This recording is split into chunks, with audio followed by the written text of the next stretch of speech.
La verdad es que nosotras, si conseguimos que el aborto o que el derecho a la interrupción voluntaria del embarazo de la mujer o de la persona gestante, que me parece que también es importante remarcar que es un derecho de la mujer y de la persona gestante, no solamente si se convierte en ley, nos va a seguir faltando seguro y gratuito. O sea, lo vamos a tener legal, pero nos va a faltar seguro y gratuito. Y que la situación de que la discusión haya atravesado a los partidos políticos, por eso se dice que es algo que terminó siendo transversal. Algunos dicen, bueno, cerró la grieta, ¿no? Y yo digo, después de que sea legal, se va a volver a abrir la grieta. Y se va a volver a abrir la grieta cuando vayamos a los hospitales públicos, cuyo principal fundamento de la interrupción voluntaria del embarazo, de todas y todos lo que tuvimos en la Cámara de Diputados a favor fue, hay mujeres, principalmente, mujeres o las personas gestantes pobres, que por el aborto clandestino se mueren. Esas son las mujeres que van a ir a los hospitales públicos a practicarse un aborto. Y hoy, en los hospitales públicos, no hay ni curitas, compañeros y compañeras. Y esa también es una situación que hay que poner en tensión, y en discusión y sobre la mesa, y que también hay que exigírsela a los diputados de Cambiemos y diputadas de Cambiemos que están a favor de la interrupción voluntaria del embarazo. Políticas activas, presupuesto a la salud pública, políticas activas, presupuesto a la educación sexual integral, porque si no, sí es marketing. Y creo que, bueno, que esa también es la lucha del feminismo, ¿no? La lucha del feminismo, yo creo que la interrupción voluntaria del embarazo y la discusión que nació del movimiento feminista, y a veces yo lo interpreto como que fue una gran paritaria que el movimiento feminista le hizo a Macri, y que pudo llevarla y tensar para que sea discutida efectivamente en el Congreso de la Nación, como tantos otros logros de este movimiento histórico que nos interpeló personalmente a muchísimas militantes. Yo soy una agradecida de vivir este momento histórico y creo que muchas mujeres somos agradecidas de vivir este momento histórico por muchos temas, por muchos asuntos. Y el aborto, la interrupción voluntaria del embarazo, no solamente tiene que ver con la eliminación de la clandestinidad, sino que tiene que ver con una cuestión fundamental, que es el respeto a la decisión de la mujer o de la persona gestante. O sea, acá lo que se puso en tela de juicio es que finalmente hay que respetar la decisión de la mujer o la persona gestante sobre su propio cuerpo, sobre su propia construcción de subjetividad, sobre su propia vida, cómo llevar adelante su vida, cuándo ser madre, cuándo no ser madre, etcétera, etcétera. Me parece que por eso es tan complejo. Y por eso tiene tanta resistencia por parte del patriarcado. Porque es el principio de comenzar a respetar las decisiones de las mujeres. Cosa tan difícil en esta sociedad. Y así como fue transversal en los partidos políticos, en donde todos los bloques, absolutamente todos, menos el de la izquierda, creo, y el de Levita, tuvimos posturas en contra y a favor. Nuestro bloque, el bloque Frente para la Victoria PJ, tuvo el 90% votó a favor de la interrupción voluntaria del embarazo, pero sin embargo tuvimos compañeros y compañeras a los cuales yo quiero y aprecio muchísimo que votaron en contra. Y principalmente son del interior del país, de provincias muy conservadoras, de provincias, por ejemplo, las dos compañeras que son de diputadas de Chaco votaron a favor de la interrupción voluntaria del embarazo y ciertos personajes de esa provincia hasta solicitaron al Partido Justicialista que sean expulsadas del partido. Y están siendo perseguidas y escrachadas. Por eso vamos a ir a Chaco ahora, también a apoyar a esas compañeras que están luchando allá. Y bueno, y esto pasa y sucede, y está sucediendo, ¿no? Pero como fue transversal a todos los partidos políticos, también fue transversal en el sindicalismo. A mí me preguntaban, y se lo digo porque nosotras, las mujeres sindicalistas en particular de la Corriente Federal de Trabajadores y Trabajadoras de la CGT, que nucleamos más o menos alrededor de 35 gremios, pertenecemos a la Central Obrera de la CGT, nos costó muchísimo poder lograr, al punto tal de que no lo logramos, que las organizaciones sindicales como un todo se pronuncien a favor o en contra. Sí había expresiones personales, uno, otro, a favor, en contra. Pero como en los partidos políticos tampoco hubo un pronunciamiento unívoco, en las organizaciones sindicales tampoco logramos un pronunciamiento unívoco. Este realmente fue un tema que fue transversal. ¿Y después qué pasó? Y después la única verdad es la realidad. Toda esa duda, ese temor por las presiones, por lo que fuere, y por salir del patriarcado, que es lo más difícil, quedó en evidencia en la calle. O sea, quedó en evidencia en la calle. Creo que ahí estábamos todas, aparte. Todos, porque aquellos hasta que dudaban, se les fueron todas las dudas. Y creo que es un mensaje del movimiento feminista, y ahora sí, en todo sentido.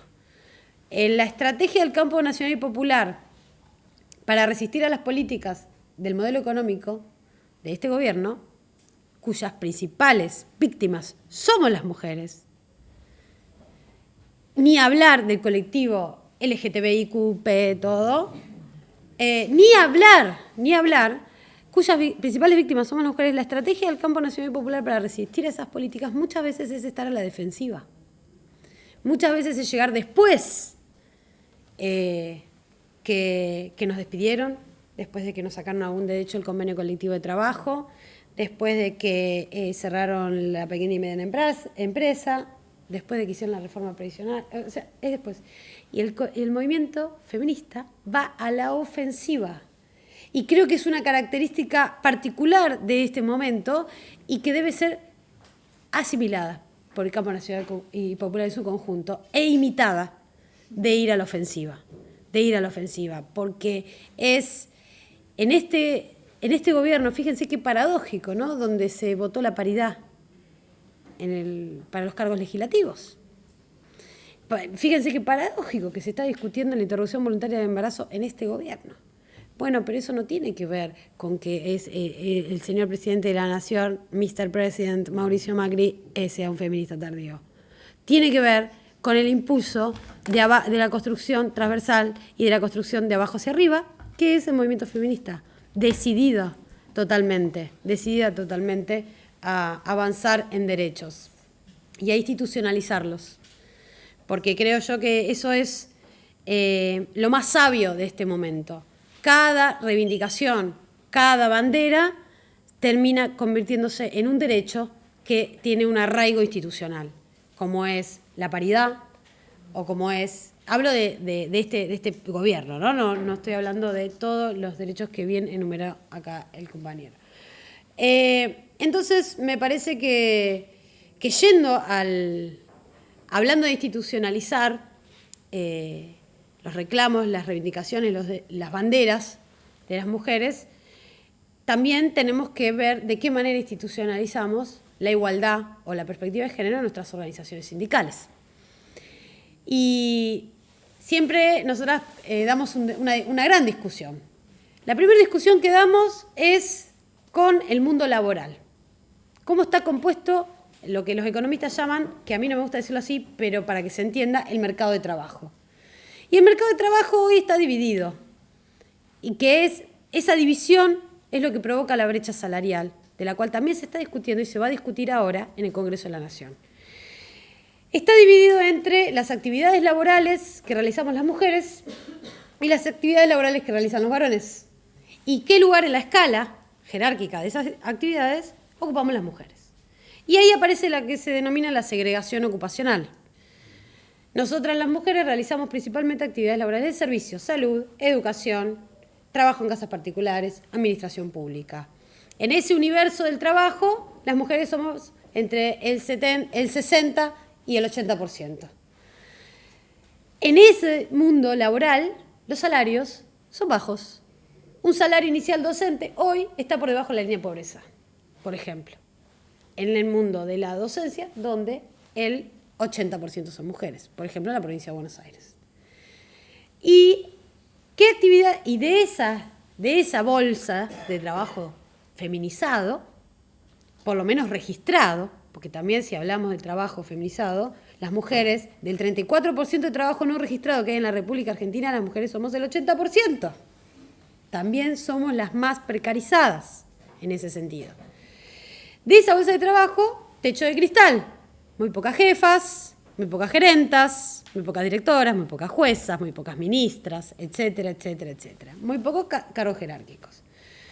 Por el otro lado, el trabajo que realizan los compañeros varones. Casi siempre industrias, trabajos industrializados, bien remunerados. Bien remunerados. Y jefes, directores, ministros, etcétera, etcétera, etcétera. Cuando se piensa en esto, de esos dos universos es donde se sale el promedio salarial del varón y el promedio salarial de la mujer. El resultado da que hay una brecha donde la mujer gana 30% menos que un hombre.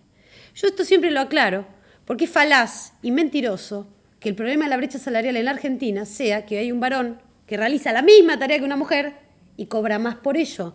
No, ese es el problema de la brecha salarial. El problema de la brecha salarial es esto, es la segregación ocupacional.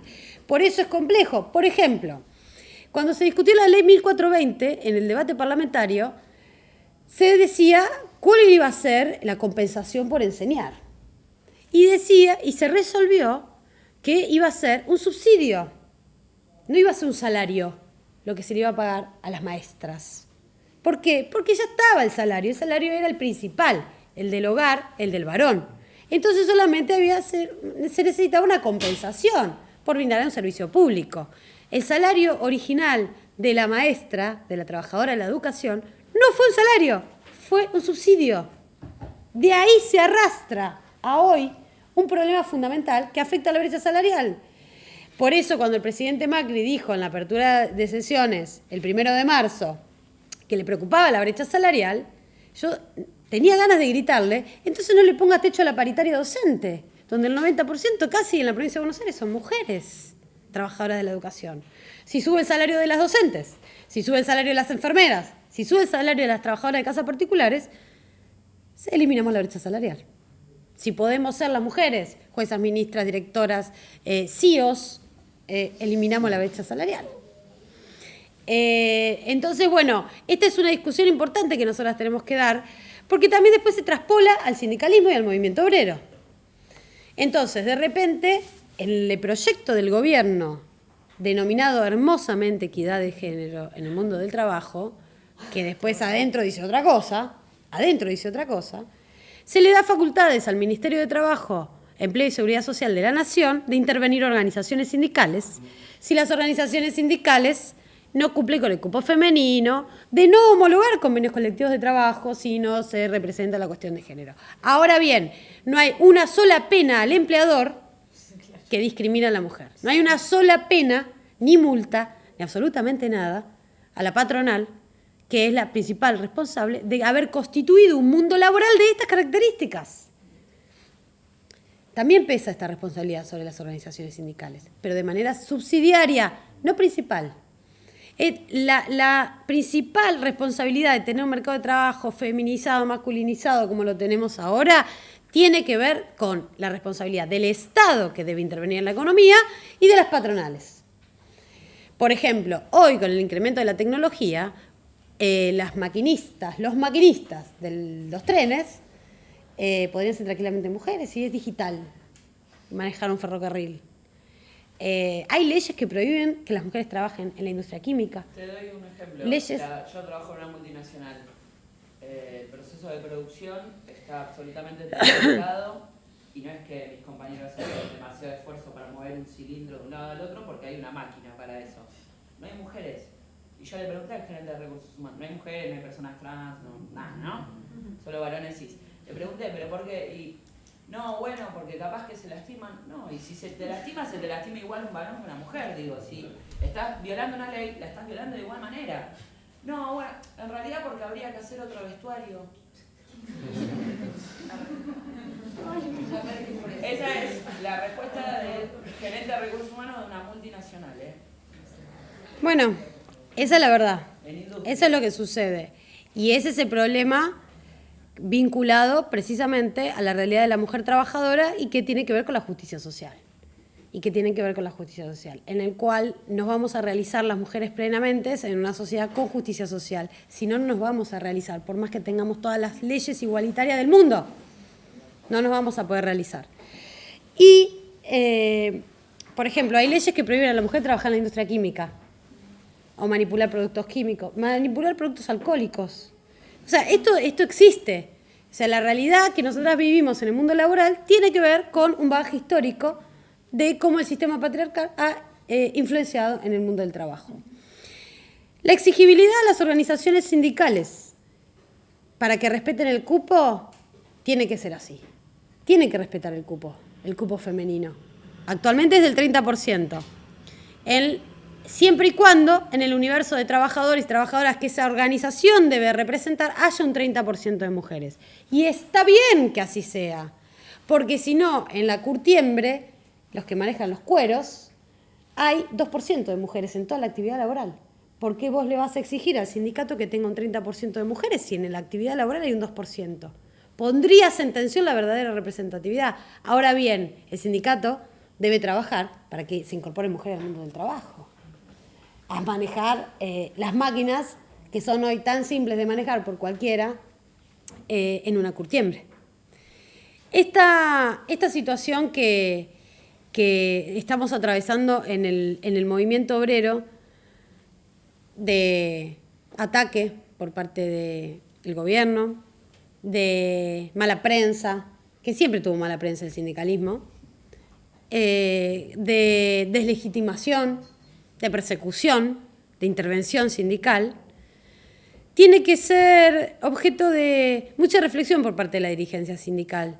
Y los compañeros y compañeras tenemos que recoger ese guante de ese ataque y efectivamente darnos cuenta que es por el camino de la democratización profunda de nuestras organizaciones cómo vamos a salir adelante. Entonces, si la discusión es por el incremento de la legitimidad de nuestras organizaciones gremiales, yo esto lo uso para, convencer a mis compañeros secretarios generales de que se pongan las pilas y abramos las puertas de las organizaciones sindicales al feminismo también. Hay una discusión que damos con las compañeras y decimos que la ola verde está adentro de los sindicatos. No tiene que pasar por encima del sindicato, tiene que salir de adentro y convertir y poblar a las organizaciones sindicales también de mujeres. Y no solamente en el cargo de la Secretaría de Género. Las mujeres estamos capacitadas para ocupar la Secretaría General de un sindicato, de una federación o de lo que fuera. Porque si no también hay mucha excusa cómoda, fácil, que es el corralito. Entonces vayan las chicas ahí a la Secretaría de Género. Porque además género no es igual a mujeres, ¿no? Porque los varones también están involucrados porque es una categoría relacionada. Mira, yo digo siempre que qué bueno que haya más secretarias generales mujeres y más secretarios de género varones. Digamos, ¿no? En definitiva, quería hablarles de eso, de cómo necesitamos en el movimiento obrero la incorporación de mujeres para salvar al movimiento obrero. Y no lo digo de broma, lo digo de verdad. ¿Cómo necesitamos que se comprenda el verdadero problema de la brecha salarial, que es un verdadero problema del mundo laboral como está conformado? Y cómo necesitamos efectivamente que el trabajo no registrado sea algo abordado por parte del Estado y de las organizaciones sindicales, porque ahí también somos mujeres. Cómo necesitamos hermanar el movimiento de mujeres y el feminismo con la lucha por la justicia social, porque hoy la mayor índice de despedidas, de subocupadas y de precarizadas somos las mujeres.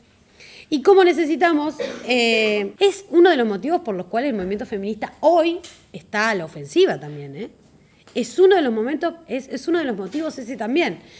Y comprendamos que la fuerza, y lo relaciono con las violencias, porque para sufrir violencia de género no necesariamente hay que ser mujer pobre, no necesariamente hay que tener dependencia económica, no necesariamente hay que no tener estudios, y esas cosas elitistas que se piensan a veces, ¿no? Para sufrir violencia de género solamente hace falta ser mujer. El único requisito indispensable, ser mujer. O ser persona trans, parte del colectivo. Ese es el único requisito. Entonces, es muy importante que la lucha contra la violencia también se hermane con un modelo de sociedad y un modelo económico. Y también es muy importante que sean las instituciones como la facultad, yo sé que la UBA tiene su protocolo contra la violencia, es muy importante que las organizaciones sindicales tengamos protocolos, es muy importante que las organizaciones sindicales peleemos por la incorporación y la creación de la licencia por violencia de género. Yo con mucho orgullo les quiero decir que nuestra organización sindical el 8 de marzo firmó la incorporación de esta licencia al convenio colectivo de trabajo, pero si no tuviera convenio colectivo de trabajo y si no tuviéramos sindicato, no hubiera licencia por violencia de género también. Esto es importante. Ahora hace muy poco la licencia por violencia de género, porque esta terrible injusticia de que encima tenían que usar una licencia psiquiátrica. Totalmente, es la doble estigmatización, la revictimización y encima, bueno, te terminan acusando de loca, ¿no? Típico, te terminan acusando de loca. Entonces, también es importante que nosotras logremos comprender que si todas las mujeres somos trabajadoras, está bueno que todas las mujeres estemos afiliadas a nuestros sindicatos, que peleemos al interior de nuestras organizaciones sindicales y que peleemos no solamente para defender los derechos de las mujeres, sino los derechos de la clase trabajadora, que en definitiva somos más mujeres que varones, las trabajadoras. Así que bueno, gracias.